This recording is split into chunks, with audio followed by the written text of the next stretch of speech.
Noi usiamo questa per il pane, la farina di grano duro. Questo è macinato proprio a macina a pietre, macinato a pietre. Questo è la madre di tutto, è la madre del fermento, è la madre di tutto veramente. Ho aggiunto l'acqua, lo squagliamo così piano per essere meno omogenei e poi ci aggiungiamo la farina del grano duro. Questo lo aggiungiamo sulla portata della pasta che sia consistente, omogenea, una pasta bella. È pronto fra 4 ore e mezza, 5 ore. E questo è un lievito tutto piano piano, questo è veramente un lievito naturale. Questo poi lo mettiamo a lievitare dentro una pastola. Quindi mettiamo al caldo, lo facciamo sognare.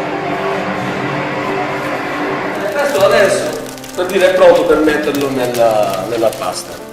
Nell'impastatrice.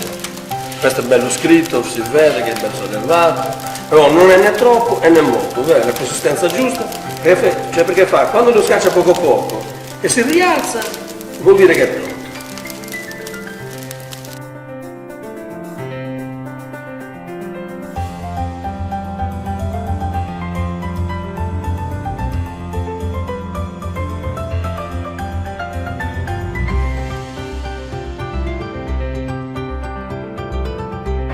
Il chicco del grano come è fatto, no? Cioè, il chicco del grano, cioè va eliminata la parte centrale del chicco e qui si trova il fiore del chicco del grano. E poi c'è la crusca che ricopre il grano e poi invece l'anima del grano in proprio il centro, cioè ne esce fuori la semola.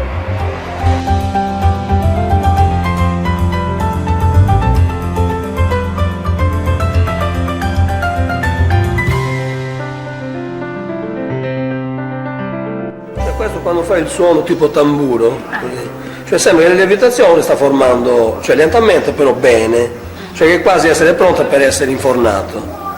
Senti, si sente il rumore tipo, perché dentro piano piano sta fermentando, sta svuotando, è pronto per la cottura.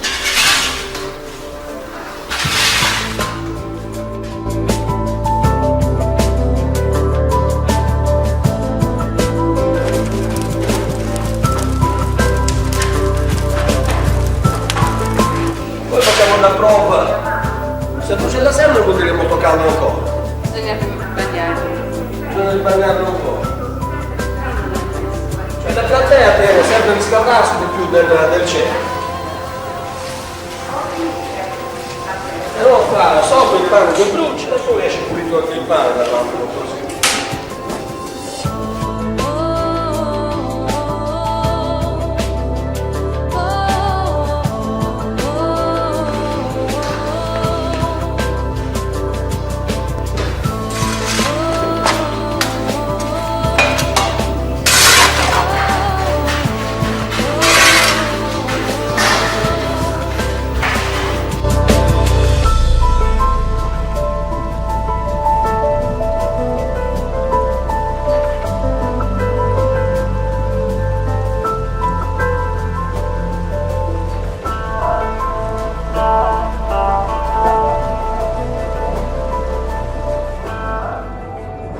Salata di gerde, diciamo con gerde.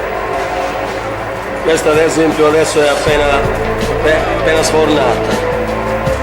Si vede la pasta che ha gli sfrizzoli in mezzo. La pasta è lavorata così fatta tonda e poi tagliata così a 3 strisce e praticamente diventano 3 mele, diciamo. E adesso una volta cotto esce così. Perché se il panettiere non ha l'amore verso la pasta, cioè diciamo il prodotto non esce così.